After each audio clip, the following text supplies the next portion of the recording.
This is the Horse Radio Network.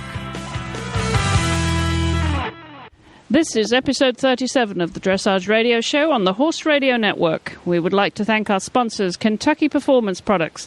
They offer supplements designed to give you the most value for your dollars. Visit them at kppusa.com.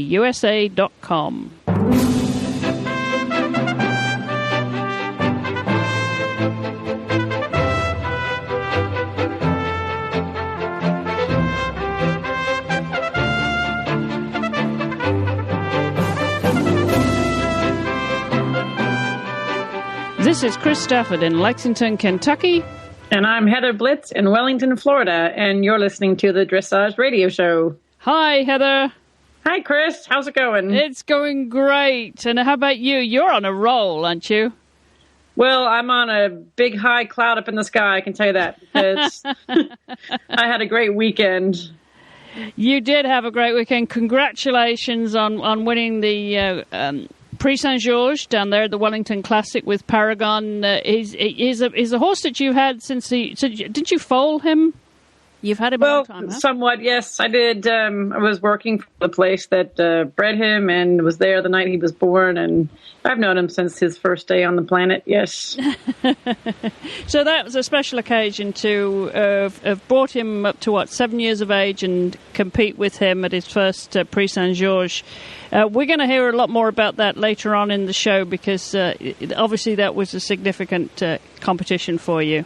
Well, it was. That was the first time out, our debut, and went exactly like I wanted. So we'll be talking about that later. All right. We certainly will. We've got a great show this week, lots of news, and we're also going to be hearing from Laura Bechtelsheimer, and I'm sure you follow European dressage results, Heather, and you'll know that she's been picking off the Dutch one by one and breaking British records in the process. She's had a fantastic run, not least of all in Amsterdam a couple of weeks ago. So we're going to be talking to her a little bit later on in the show, and looking forward to that because it's a real turning point for British dressage. She's certainly become the darling of British dressage right now. Well, she's definitely a hard worker. She keeps getting out there over and over and over, and that's definitely what it takes. Yeah, really, really does. So we're looking forward to that. But before we get to that, Heather, we've got a few items of news this week, and what we've heard just this week, news out of Holland and KWPN Registry is that Tortillas is actually going to stand at stud this year. The owners were back and forth with that a little bit, but they've decided that they will actually stand him this year. They previously said they wanted to focus on his dressage until the London Olympics, but that's changed now. And the Moreland's agent, Samira Norman, said we don't want to abstain breeders from not using Tortillas' genes, so we decided to put him to stud. And they've decided to ask an abnormally high stud fee for a warm-blood stallion in order to limit the amount of mares. And apparently they're touting a figure of 5,000 to 5,500 euros.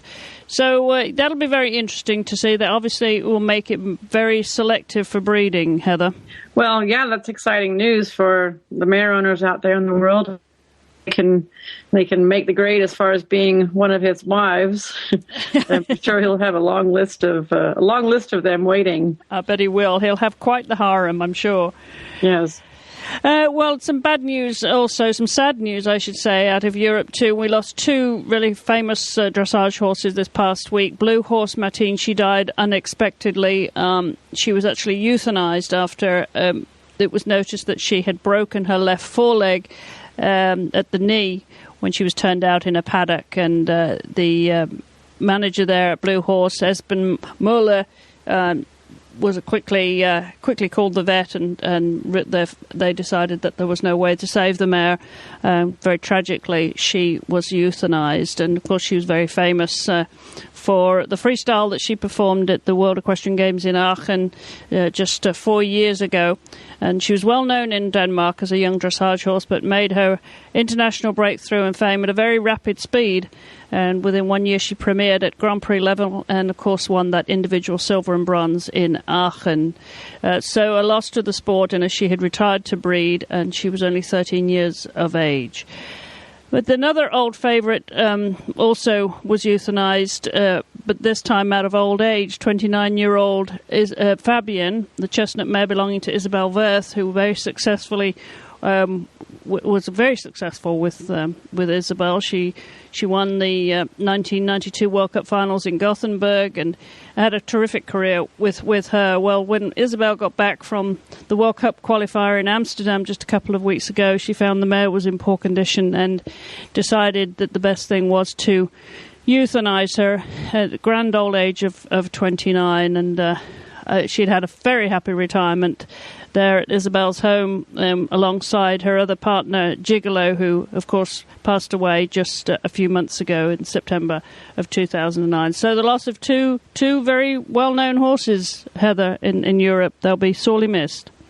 Well, 29 years is certainly a nice age to live, especially for a hard-working Grand Prix horse. That's pretty impressive. It really is. It really is. Well, some exciting news just this week from the World Dressage Masters as we get ready for that leg of the WDM series in Wellington, Florida this weekend.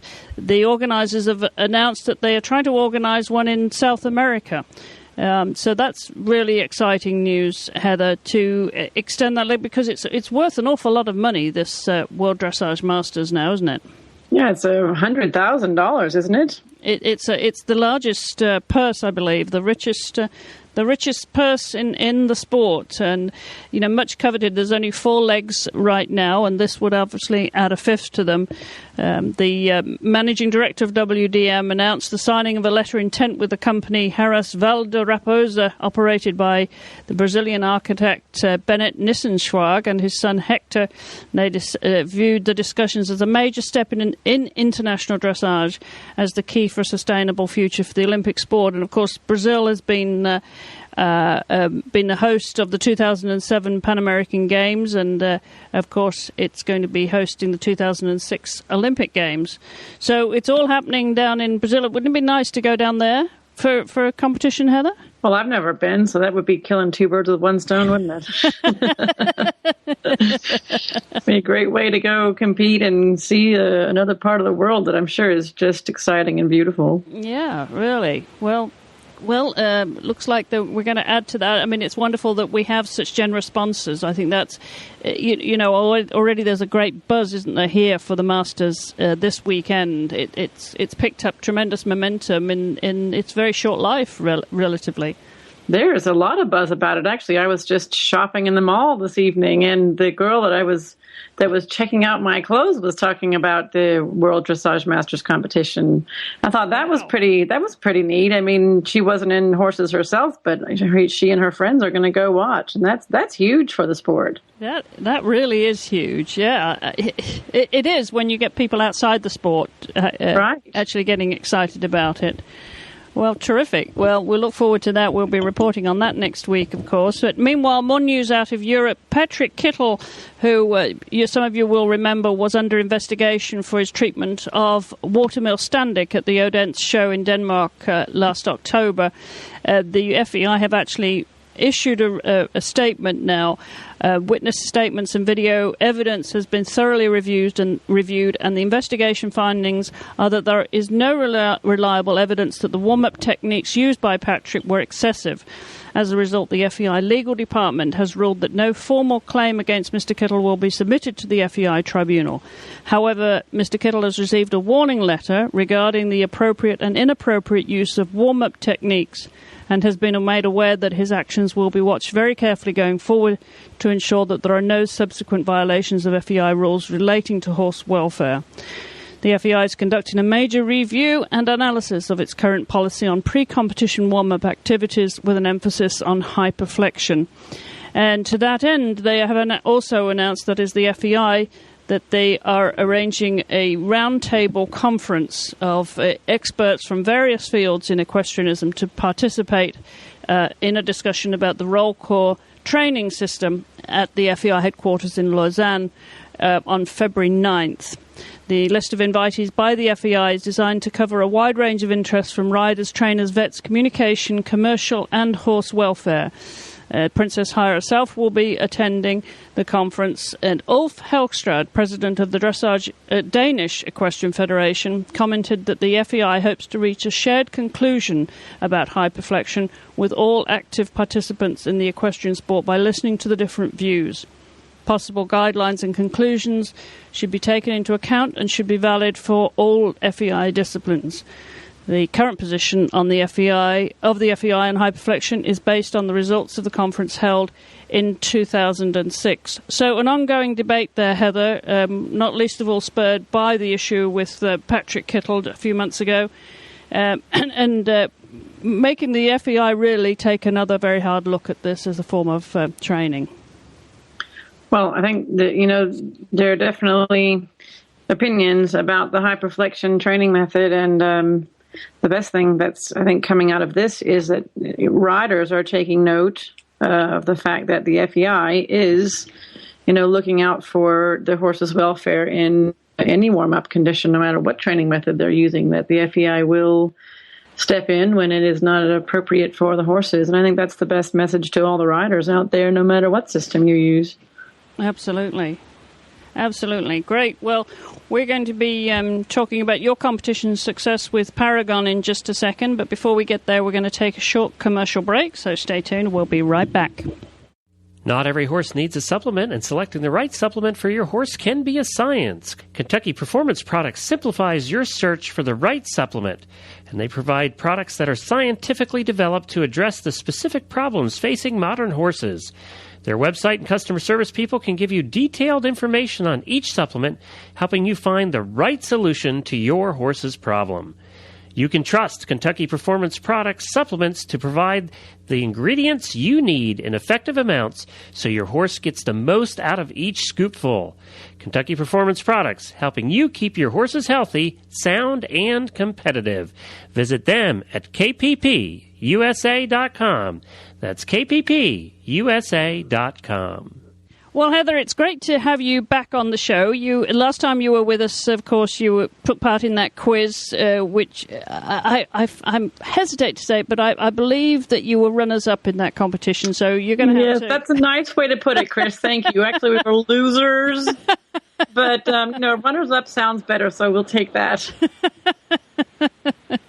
Well, that was a lot of fun. I hope you'll come back for an encore because they were very popular. We get a lot of good responses from those quiz competitions. So, and I know you're very competitive, and you certainly were competitive this past weekend. And we want to talk a little bit about that because you took your Prince Paragon out for his debut in Prix Saint-Georges at the Wellington Classic down there in Florida. And as you said earlier, you're still enjoying the aftermath of that win, not least of all because you've brought this horse on yourself for the past 7 years. So talk us through that weekend. Well, the weekend sort of came about last minute. Paragon's only been in the United States for 1 month now. He just came at the end of December, so I really wasn't planning on him being ready that quickly for a competition. I figured it would just be, maybe a couple more weeks, but the training has been going so well, and he never really felt very much of an effect from the travel anyway. And he had just been 2 or 3 days really super consistent and a great feeling. So I thought, man, I wish I could show right now. And I thought, wait a minute, there is a show this weekend. So I just late entered and took him to the show and really just planned on going and, not trying to go and do anything really great, just go out and see how it was and see if we would be the same kind of training and the same kind of mindset that we have at home. And it was exactly that. And it was just super happy with how he was in all respects at the showgrounds. And of course, he recognized he was somewhere new, but he's not the kind of horse really that cares too much about his surroundings, and kind of anywhere he gets off the trailer is home to him. He's real easygoing, and that's one of my favorite things about the horse is he's just such a pleasure to be around. And very low stress, low key kind of guy, and that's fantastic. And then you couple that together with a horse that can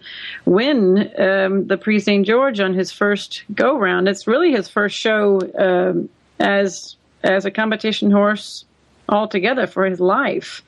So I've just kept him training at home and waiting for him to be ready for this level, and he certainly is now. He scored above 70.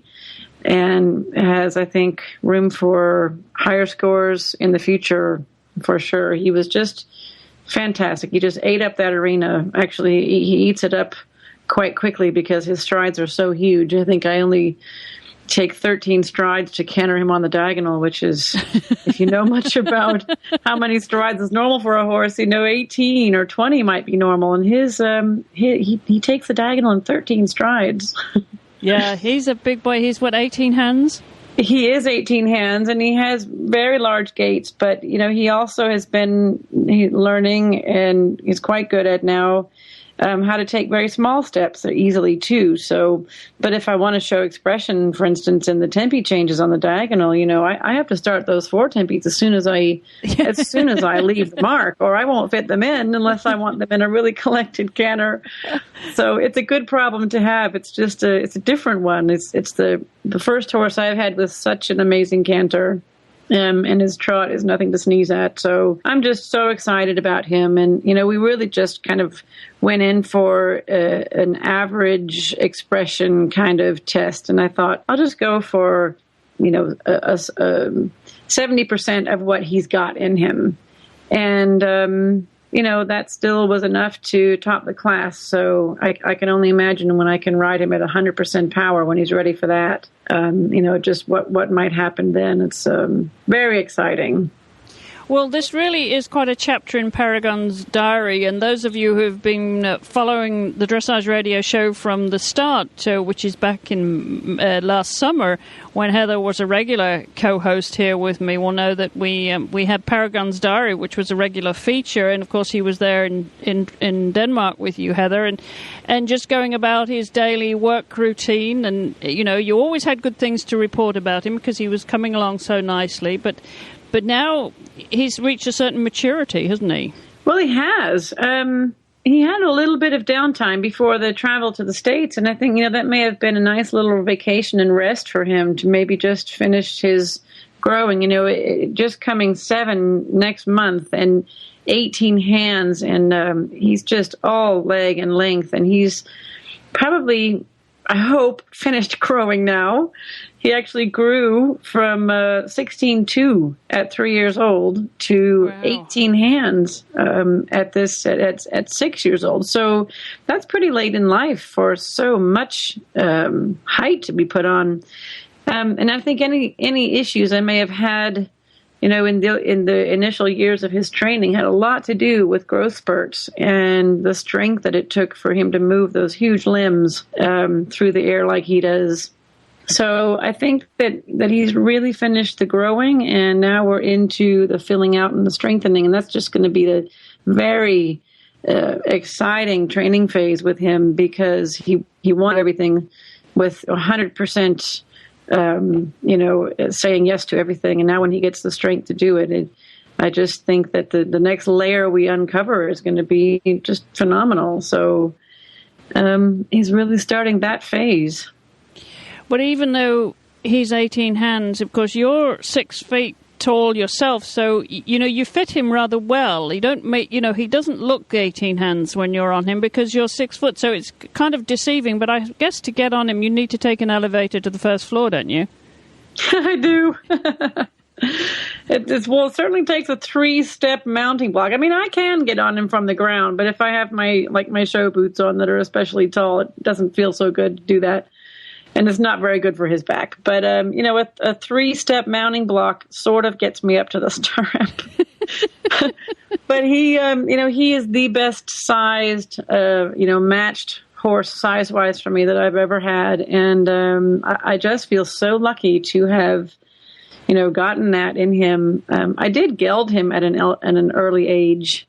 There's a point where if you leave a male intact, that the testosterone in their body closes the growth plates earlier than it would if the testosterone weren't in the body. So if you gelled earlier on, which I did with him, then you are going to end up with, a horse that does put on more height and less where the growth goes into the way stallions develop. So, that was a little bit of my doing to make him bigger, but I didn't know that'd make him 18 hands.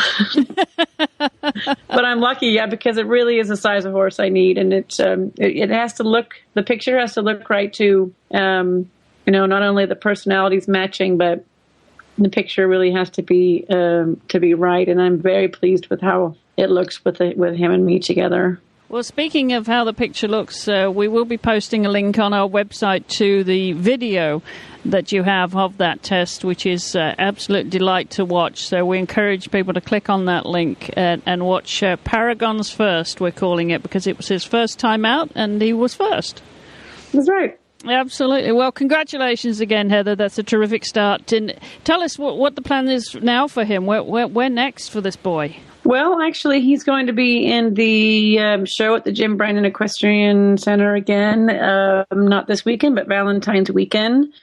And he'll be doing not the CDI, because I really didn't plan on needing his FEI passport done by then. I just figured we'd start out slowly. So not the CDI, but we'll be in the Precinct George again on that Friday. And then the Saturday, I've entered him in the developing horse test, so I can see about campaigning him for that developing horse program, which I think the championships are in June at Lamplight in Illinois. So, we'll be out again in just maybe, 8 or 9 days from now? Yeah, just in a few days. But when this show is posted, of course, live this week, you're also going to be busy in Lexington, Kentucky. You're going to come up to see us here and present a seminar for the Mid-South Eventing and Dressage Association. Yeah, I'm really looking forward to that. And it'll be first time I've done that for a number of years, and I've only done it a couple of times so far. So I'm really looking forward to that. It's more of a challenge to, get some training ideas across without a horse and rider in front of me to demonstrate with. But I've got my trusty Mac and I've got Keynote geared up to give some good demonstrations and videos and examples of things that I want to talk about. So hopefully we get a good turnout for that. Terrific. Well, look forward to that. Well, we're coming now to our guest this week, Heather. As I mentioned earlier, Laura Bechtelsheimer. There's a British dressage rider who's had marvellous successes this year. Of course, she was on the 2006 World Equestrian Games team.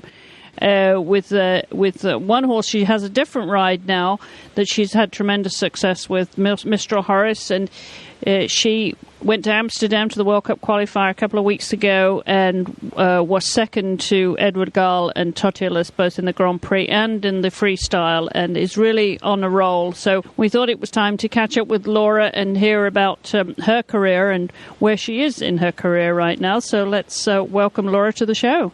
Laura, welcome to the Dressage Radio Show, and thanks for joining us today. No problem. Well, first of all, a big congratulations. As I said in my introduction, you really are taking on the world. You're picking off the Dutch, who seem to be the hot ticket right now, but you're taking them on one at a time. How does it feel where you are right now in your career? Very exciting, to be honest. I sort of reached a place where I'm feeling pretty comfortable in my own skin and very confident with my horse, but obviously there's still things to work on and improve, and obviously I've still got ambitions to keep getting better and more successful. Well, just to give us a little bit of a background, Laura, and introduce you to this global audience, let's paint a little picture, if you will, of where you are, where you live in England, and what your situation is there, the number of horses you have, and that kind of thing. Well, I live in the middle of Gloucestershire, English countryside, so it's very beautiful here, although not the best weather. But my parents have always had a private yard themselves ever since they were, they had horses together when they were young, but they've had a private yard together since they could afford it. And I've been very lucky to grow up riding sort of ever since I was 3 years old and able to get on a pony. And I now have I ride about 6-7 horses a day myself. But we've also got a few brood mares, and we breed a few foals every year, and then we've got a few old age pensioners out in the field as well. So we've probably got about 25 horses in total, but about 10 in work. Well, as you mentioned, you started at the ripe old age of 3, and you've really had a kind of a copy-put career, Laura. And just for the sake of our listeners here, we should point out that your father, Dr. Wilfred, was a very established horseman, dressage rider and trainer himself. So you got a good leg up, as we say, in the industry, didn't you, to start off your career? Absolutely. I've been very fortunate to have parents who love the sport and who have supported me in the sport all the way. But as I said, I sort of grew up with it. I was never put under pressure or anything. I always loved being with my ponies when I was little, and sort of for me, horses was just a way of life and something that I always wanted to do. And I couldn't really imagine my days without not spending time on the yard. Well, even though, of course, you made your name in dressage, we should point out that you did start in eventing, didn't you? What was the turning point there for you, Laura? What made the switch? It's difficult to say. My father started off in 3-day eventing as well. And he rode up to 3-star level, and he switched to dressage when he was sort of probably about, I don't know, in his 30s or something. And I switched much younger. I was maybe 15, 16. I was still eventing. When I was little, I always thought dressage was really boring. So I guess when I was about, in my early teens, I had a good dressage pony, and I made it onto the pony team for the European Championships, and we did very well there. And it's there that I realised there was a lot more to the sport than I'd imagined, and I started to get quite into the discipline of the dressage and the finesse that it requires. And as I was at boarding school and I played a lot of other sports as well, I realised that I didn't have time to sort of do everything, and I was already spreading myself a little bit thin. So I just sort of the eventing sort of faded away, and I was just focusing more and more on the dressage. Well, as you focused on the dressage, of course, you've had a wonderful progression through ponies and young riders into your senior career, Laura, which has really been kind of foot perfect. And you had some wonderful influences too, apart from, of course, your family. Tell us about those. Well, I've been very, very lucky to ride some wonderful horses. When I was going into my last young rider year, or my second last young rider year, the horses that I rode at the time, I had 2 horses, and I lost one. They were both young, and I lost one very sadly. He had a heart attack in the paddock, and the other horse developed a tumour on his tendon, so I suddenly was out of horses, which is how it goes sometimes. But my father at the time was riding his Grand Prix horse, Douglas Dorsey, who he'd had since the horse was quite young. And my father, being how he is, said, "Do you know what, Laura, take on Douglas for the summer." And I rode him, and the first time I rode him, I said, "You've got to be joking, I can't ride this horse." It was a Grand Prix horse. It was a very big man's horse, a very strong Donahoe horse. And although he was stunning, he was just so strong, and I just didn't think I could manage him. My dad said, "Do you know what, you give it 10 days, and if you still say the same thing, I won't push it, but give the horse 10 days. So I did. And 2 weeks later, I had one international to go to qualify for the European Championships. And then 4 weeks later, I was at the European Championships on him, and we got team bronze, and I was best of the Brits, and I think we came 4th or 5th individually. And I then, after the European, said to my dad, "I don't think you're going to have him back." So I stole him. He was a keeper, huh? He was definitely a keeper, and I went on to have my first successes at international Grand Prix level on him, and I qualified for the World Cup final on him. I think I was one of the youngest people, if not the youngest person, to do that. And I also went to the World Games on him, and in Aachen in 2006, and he really was responsible for putting me on the map, so to speak. Yes, I would say that he pretty much was a turning point in your career, wasn't it, to be partnering him at a World Equestrian Games. And here we are with 4 years later. Let's review those last 4 years, Laura, because you've gone from those last games now to become really the darling of British dressage. And it's been a whirlwind 4 years, and I believe that you felt last year in 2009 was a pivotal year for you and with your partnership with Mistral Horace, who you so fondly called Alf. Not very illustrious name, is it?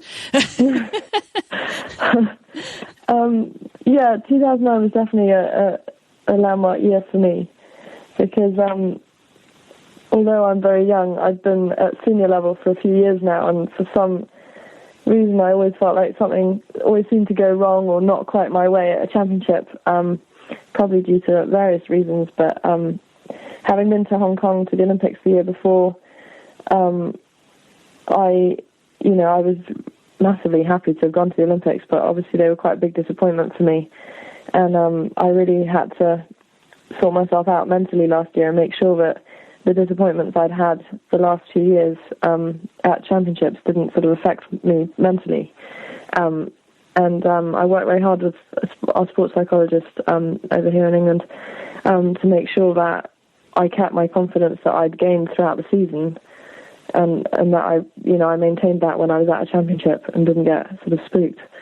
And thankfully it all came off really well, and my horse, who is an absolute genius to ride, he's awesome.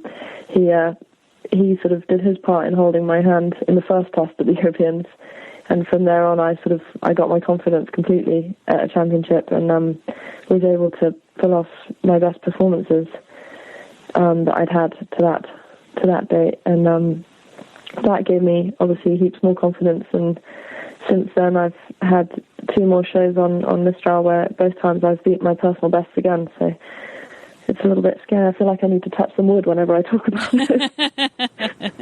Well, you certainly have gone on breaking records, breaking your own personal best scores and British records as well.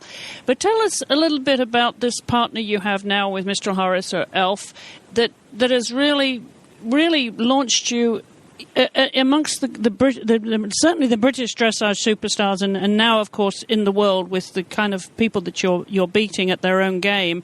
Tell us a little bit about that partnership. What kind of a horse is he, and how you found him? He's a gentle giant. I've had him now for 6 years, I think. And when I got him, he was successful at small tour level, but hadn't competed at Grand Prix yet. And he was a bit of a loose cannon. He was clearly very talented and very exuberant, but he was a big, strong horse that used to take off quite regularly as well. And when I first got him, he used to take off with me all the time. Round when I went hacking around the fields, he used to take off, and even on the arena, he was pretty mad. But for some reason, with that horse, it was just love at first sight, and I just felt like I knew I could work with him, and he didn't scare me. He sort of just, I don't know, there was just a connection there. And I just always trusted him, and I just believed that he would prove everyone wrong, all the people that said that he was too mad and that he wouldn't be a Grand Prix horse. I just felt like, I don't know, when you have that gut instinct, you just believe in something, and I did with him. And I took my time with him. I was still very young at the time, and I did a year of young riders on him, small tour level, so that he had time to just develop a bit further and really feel established at that level. And after a year of young riders, after the championship, I started working on the Grand Prix moves again a bit. I wanted him to forget them for a year first before going into competing at that level. And when I first started competing at Grand Prix level, we had some serious ups and downs. He was the first into 2 I rode. I think it was an international in Germany, and he won that with 70%. And then the following 10 days, I took him to another international to do his first Grand Prix internationally in Germany as well. And I think we came out with 55% or something. I think it was the only time I've ever had under 60% in my life. It was quite a shock. And, pretty much everything went wrong in that test. But I just decided I wasn't going to quit the test. I would just keep going and keep quiet and keep asking. And so my first season was a bit like that. Some tests you could see the talent, and some tests he was just a bit over the edge. And then I sort of just kept at it, and he'd injured himself the year after that in his second Grand Prix season. He injured himself quite near the beginning of the season in the paddock, so that cost us quite a lot of time. But yeah, since then, I've managed to have another full season, and I think actually 2009 was his first full Grand Prix season where he hadn't had an injury from doing something stupid to himself. And I think that really showed, because it meant that we had consistency and we really could get into a routine and a rhythm. And now it's sort of, I don't know, since then we haven't really looked back. I guess he decided it was time to quit the excuses, and he was in the big league now, so he had to knuckle down to it, huh? Absolutely. I mean, you can tell with him just like in the handling as well. I mean, he's always been a completely loving and cuddly horse in the stable, but now, I can do things with him that back then I would have thought he'll never be able to do. For example, we have a water treadmill for exercise, and now just in the last month he started going on it. And before, when the last year or two, there was absolutely no chance. If he even heard the machine, he started shaking. Oh. And this winter we've had really bad weather, so he hasn't been able to go out hacking around the fields and stuff much. So I thought I've got to do something with him to keep him interested. So I walked him over to the water treadmill, and he followed me straight on. And you could just tell that the horse has just gained so much confidence and trust as well in himself that he finds things that he used to just not be able to get his head around, he can now deal with quite happily. How is he bred, Laura? He's Danish warm blood. He's by Michelino. And how would you characterise him? What kind of character is he in the barn? He's sort of very much my groom and my horse, and anyone else who wants to do something with him, he'll quite happily take the piss out of. He's, he knows who his mummies are, so to speak, and he's very, very loving. There's not a nasty bone in him. He's really, really sweet horse, very, very affectionate, but he's also, if something scares him, he'd like to climb into your pocket. He doesn't realise how big he is. Does that translate to a competition? Does he remain cool and loving, or does he take on a different persona once he knows he's on the business? With his confidence growing, he's become more of a personality in the ring and as a show off. Before he was quite scared and timid at a show. As soon as he's back in the stable where he feels comfortable, he's absolutely chilled. Like, he'll sleep the whole time, he eats while he drinks, while he's completely chilled. But when you take him to a warm-up arena where he knows he has to, get his groove on, he can be more of a handful, and he can be a little bit more timid. But recently, this last season, sort of towards the end of 2009 and now beginning 2010, he just doesn't seem to be fazed by much, really. Well, you finished the season, of course, last year, ranked 6th in the world, having won the German Masters at Stuttgart, the first British rider ever to do that. And you've gone on to start off this season with incredible results, Laura. I mean, as I said earlier, picking off the Dutch just one at a time, and of course, Isabel, and not least of all in Amsterdam just recently. That was a marvellous result for you. Second in the Grand Prix, second in the Keur, to Edward Garland Tortilas, and beating a fantastic field there. That must boost your confidence enormously as we come into a World Championship year. Absolutely. No, it was great fun to compete there, and to have Alf on such good form at the beginning of the season was really good for our confidence. And I really feel like now I can make the decisions as to what kind of test I'm going to ride myself. I can say, like in the Grand Prix, I decided to go for a really safe, secure test, no mistakes, and that's exactly what I got. And in the freestyle, I was able to up it a bit, and Alf is so responsive and sensitive to that. And he's completely my buddy, and he sort of is always on side. He's one of those horses that you barely ever have a bad ride on. Even at home, you hardly ever have a bad day. So now it's kind of almost a bit scary starting off the season that well. You think it can't, there's going to have to be a bad show at some point. But with it having, with the consistency having developed, I feel like I could take that in my stride and just hopefully just in the long run just keep getting better. And I'm so young and still learning so much every time I compete. Every 6 months I look back and think, God, there's so much more I know now that I didn't know 6 months ago. And so being on such a steep learning curve makes it all more exciting. And I think my biggest aim is to really do my horse justice at the World Games and really show him at his best. So what next for you, Laura, during this World Cup season and as you prepare for the big one, as you say, the World Equestrian Games here in Kentucky later this year? I'm not actually going for the World Cup final. I just rode 1 or 2 World Cups just to break up the winter a bit. But I like to spread our shows out a bit over the winter and throughout the season. I don't like to do too much at once. I think otherwise it's a pretty long season, especially with the World Games only being at the end of September. So I'm not going to compete him again till March now, where we've got there's a Megler Cup final, which is a big competition in Germany, which he had to qualify for, and I'm going to go to that with him. And it's the Grand Prix and the Grand Prix Special that he'll be going there.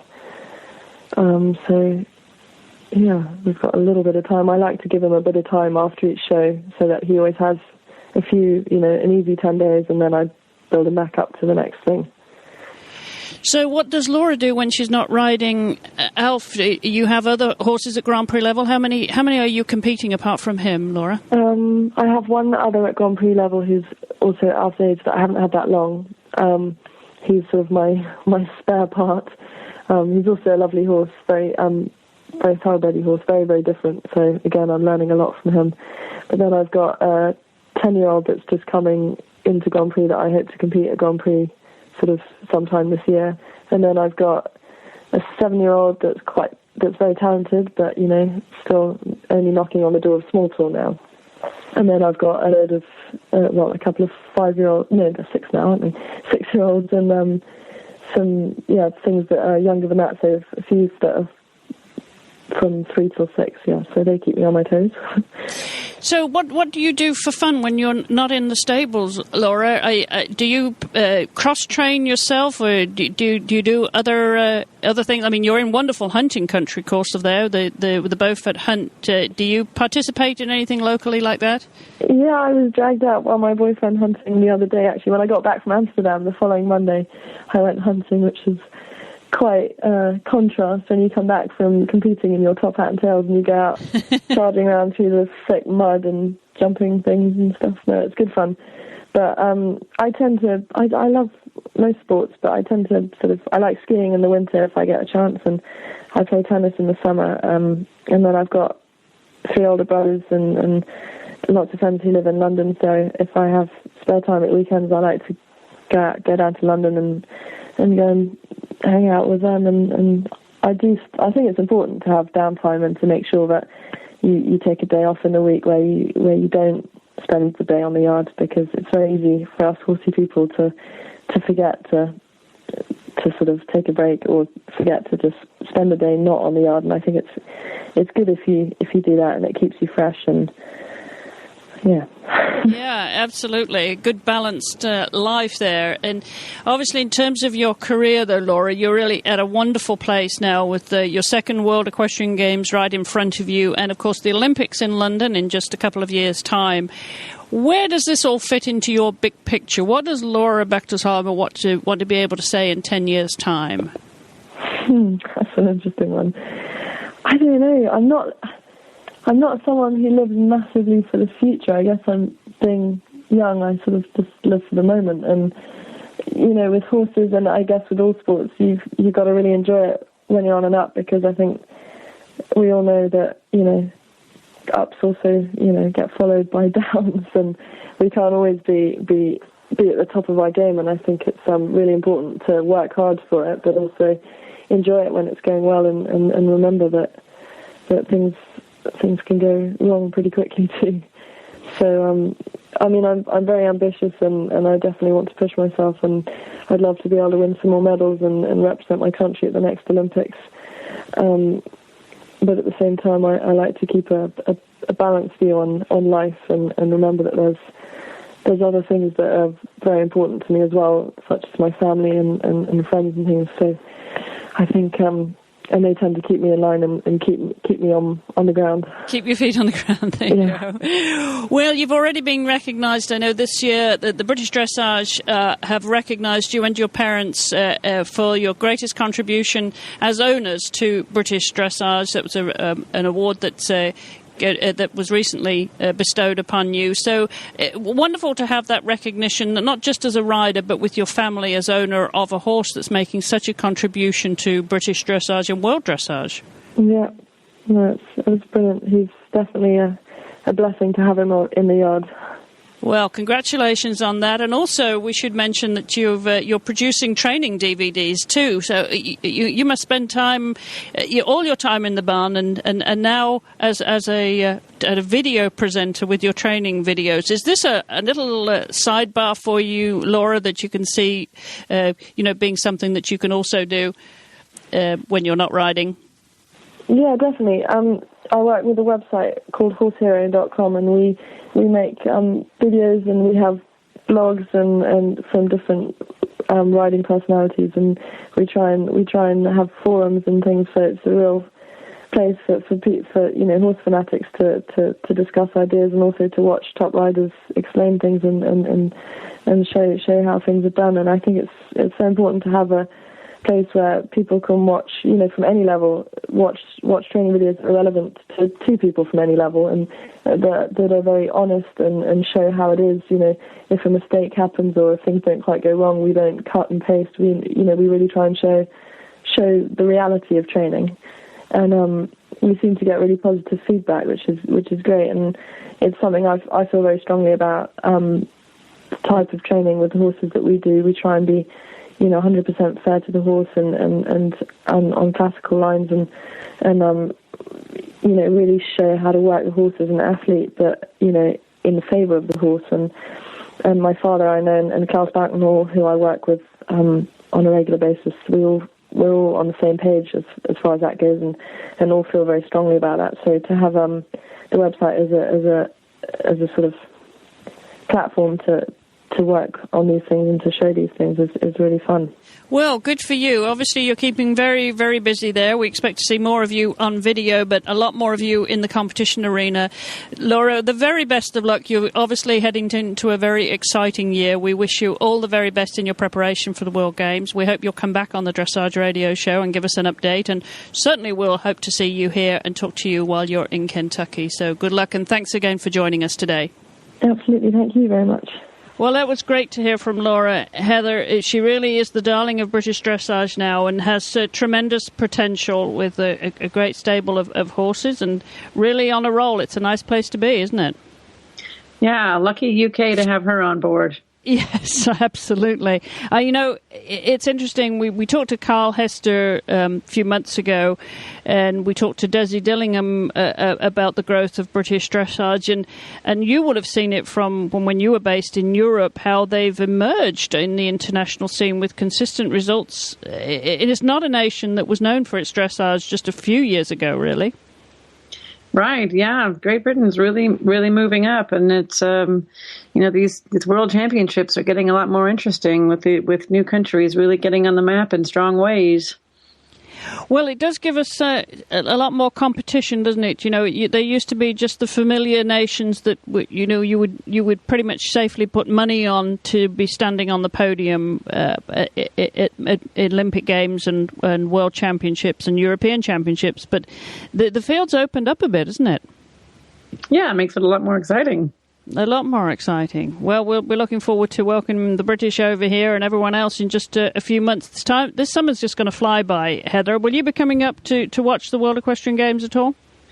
Chris, I can't plan much in my life more than about 30 days ahead of time, so you're going to have to ask me that later when it gets closer. I don't know where I'll be. All right. Well, if you do, then we'll get you on the Dressage Radio Show to be our expert commentator.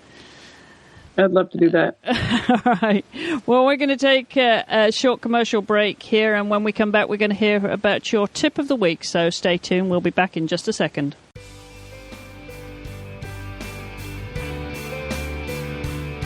Glenn the Geek here, and we get many emails every week from people who really like the shows, and they ask how they can help support the Horse Radio Network.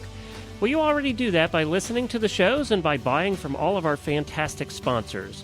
And now you can add to that by supporting us directly and very easily. The next time you need something from Amazon, just go to any of our websites and click on the Amazon banner in the middle of the page. Then go on and buy your Amazon items. It won't cost you a penny more, just an extra click. But Amazon gives us a little bit back just because you clicked on the banner. Tell your family and friends to do the same thing. Every little bit helps us to keep giving you the quality equestrian programming that you have come to love. Thanks for listening. Well, Heather, it's great to have you back on the show as co-host, and we're going to put you to work again. Of course, our very popular series, Tip of the Week, of course, is used not only on the Dressage Radio Show, but also on Horse Tip Daily, which is something that Glenn does, a daily tip. And so it gets a double exposure here. So what have you got lined up for us this week? Well, a tip about what the warm-up at a show should be used for, in my opinion. And it came to my mind because I was just at the show this weekend and saw some, it's been over a year since I've shown. I haven't not been in the show ring. So that was another reason this was a little challenging to be debuting Paragon. Anyway, just looking around a little bit at some of the people and what they're doing in their warm-ups, and it just made me think that I would advise you to think about your warm-up at the show not as an opportunity to train your horse. I think, by the time you're there, the training should be done, at least for the level that you're competing. And you should think about going in the warm-up as a way to get your horse centered and focused. And, of course, his muscles and ligaments and his body warm and feeling in a physical way the way it should. But as far as going through movements or training, educating your horse, try to go to the show when you feel like the education portion is done. So when you get to the show, it's really just a matter of getting a sort of a physical state that's ready to go in the show ring. Talking about the physical state of the horse, that's one aspect, and I think it may be a good example for someone like yourself who's been out of the competition arena for a while. Heather, is there any sort of mental preparation that you have? Are you someone that gets nervous, or is it just nervous excitement or anticipation? And how do you deal with the psychological preparation for competition? Well, I usually have I'm so busy and so much going on that I don't have a lot of time to stew about what's going to happen, and that's probably a good thing. If I do think about it a lot, it's usually when I'm sort of getting ready to go to bed and my mind wanders in ways that I don't necessarily want it to. If I get nervous at all, I have more anxiety about going out and anxiety as far as excitement or looking forward to it, because I love to compete, and I just get excited about going, and I want it all to go well, and I can't wait for it. I think in general, I know we're all different, and I have a lot of experience showing, so I don't need to run through my test over and over. I don't need to, really worry about, am I going to memorize what to do, or if I know what will happen with me and my horse when I'm at the show. So I like to just kind of put off thinking about much of it in general until when I get there, until, just a few minutes before. And I might make sure that there isn't a lot of noise around, that if I'm tacking up my horse or if my groom is tacking up my horse, that we both know exactly how we want it to be done, and there aren't any surprises, and that if it's just me, I do groom for myself a lot, or if I have a groom working for me, that everything is going to go, all the equipment is ready and clean, and how we saddle the horse and what pads we put on, what girths, just as long as all that stuff is organized and there aren't going to be any surprises and I don't have to worry about finding this or that. Those sorts of things can get me distracted. But as long as everything is prepared like that, then I just try to stay in the moment and start the warm-up and stay in that moment as much as I can until it's ready to start getting, polished to go in the ring. Then I might run through my test a little in my head and then go in. But if I prepared too many days ahead of time, I think I could almost, psych myself up into thinking that, oh my gosh, what if I don't do this? What if I don't do that? So I just leave that kind of negative stuff out of my head, along with much of the preparation at all, until little bit towards the last minute, and then I can just think about the positive things and make it go that way. And do you think this is something that comes with experience, being able to manage the psychological effect of competing, or is it part of somebody's nature, Heather? Have you always been like this? I've always been like this, and I don't know if you're a person with a lot of show nerves, I don't know if just going out there a number of times would actually make it better. It could actually almost make it worse. If you go out and you have a lot of negative anxiety about it, and then you go out and you actually get a negative experience, then I think the next time you come out, you've just doubled, the worry and the negative side. So there's sports psychology help that can definitely be looked into. And if you're a person out there with, big issues on how to prepare for the show, and it just makes you so nervous that you can't eat for a week before, or, you just can't take the pressure, then, I would definitely advise looking into some sports psychology. It's available in many forms, many ways. And, I think probably necessary more than just experience. But so the more you have good experiences, then maybe the anxiety can back down, go away, hopefully. Because that energy, if you have any negative energy or anticipation, obviously it's going to affect your core muscles and your general relaxation when you're riding to be effective, obviously, isn't it? At some level, it's going to be conveyed to the horse. Well, sure, it'll change the physical state of your own body, and definitely how how it would affect how you make decisions on what you should do with your horse. So each moment something comes up, and if you're more anxious, then you would maybe be a little less compassionate. You might be a bit more, tense with your horse, or less forgiving, maybe when you wouldn't have been at home. And the effects can go on and on and on, and just, multiply and feed off of each other. So it's really important that you do either have it as a natural state in you, or that you learn how to go in the show ring in a very peaceful mindset. You have to be intense, but you have to do it with a balance of, a relaxation about it, and a calm focus, and to be able to think very clearly and know what's going on around you, but definitely know what's going on within you and your horse. Well, it's interesting watching you ride, Heather, and those of you that know Heather will have observed this, and it's very very obvious in the video of this past weekend with you riding Paragon, that there's a stillness in your body. And of course, one of the things that you advocate is the biomechanics of riding and the focus on riding. And this is, I think, a great topic of conversation for another time, Heather, because there's so many aspects to it. But watching you riding, there seems to be a really inner stillness and peace in your actual core of your body. Is this something you're aware of, or it's subconscious? I'm very aware of it. There are lots of things that can happen in the right way in my body that happen on a subconscious level now, or an unconscious level.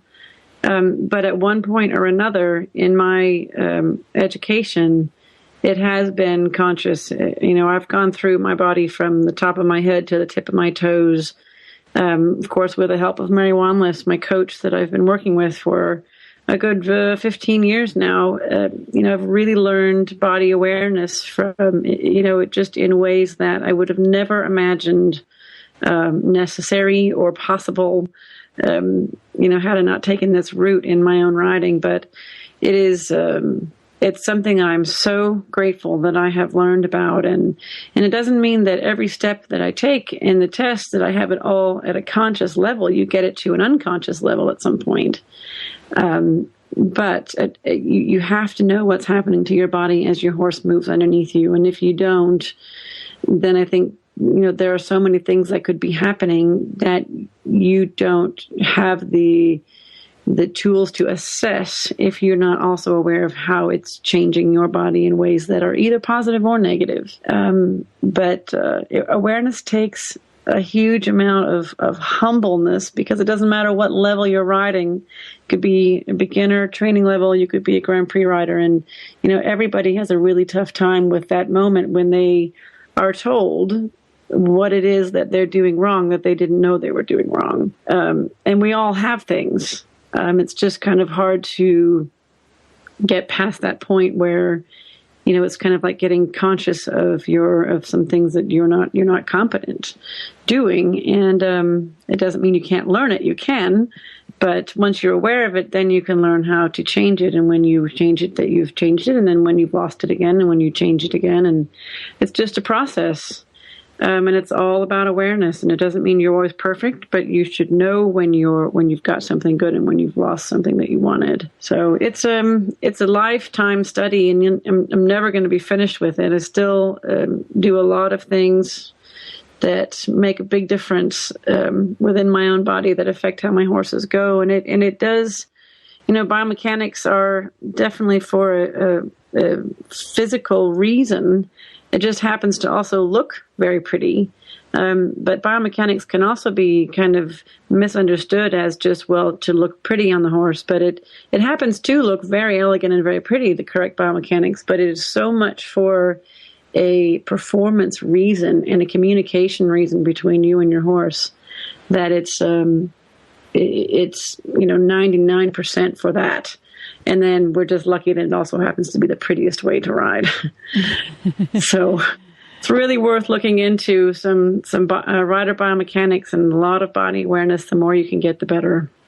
Absolutely. And, of course, those tools help so much. Coming back to your tip of the week, Heather, about warming up and the purpose of warming up at shows, if you have those tips, they're going to help you so much when you prepare for a competition, when you actually get there. That's right. That's right. Well, terrific. Well, thank you, Heather. That was very insightful, and we're running out of time already this week. We could talk all week. I'm sure there's so much to that, and I hope you'll come back on the show and talk a little bit more about biomechanics as well. Well, I will if you'll have me. Oh, absolutely, not just for the quizzes. All right, Heather. Well, thanks again, but don't forget that you can follow our show notes at dressageradio.com. You can also visit us on Facebook. We have a fan page there, and we post all the news and upcoming guests and when the show is posted on the website. You can follow us on Twitter, of course, at Horse Radio, or you can follow me at Chris E. Stafford. Our official social network, as ever, here at the Horse Radio Network is Equestrian Life, so take time to visit them at equestrianlife.com. You can contact me at chris@horseradionetwork.com if you have any questions, comments, suggestions, or if you indeed have any questions for Heather, I'll make sure she gets those. Or if you prefer, you can leave us a voicemail, and that's at 270-803-0025. We'd like to thank our sponsors again who make this show possible, and also to Heather again for joining us. It's great to have you back on the show, Heather. As I said, don't forget where we are. Come back. Don't be a stranger to us. Come back and talk some more about biomechanics and keep us updated on what Paragon's doing. And we're going to see you just this weekend. Of course, you're going to be at the MSCDA annual meeting here in Lexington, Kentucky, so I look forward to catching up with you then. I look forward to it too. So, thanks for having me on. It was fun to be back, and I'm looking forward to the next time too. All right. Thanks, everybody. Take care, and we'll see you here next week.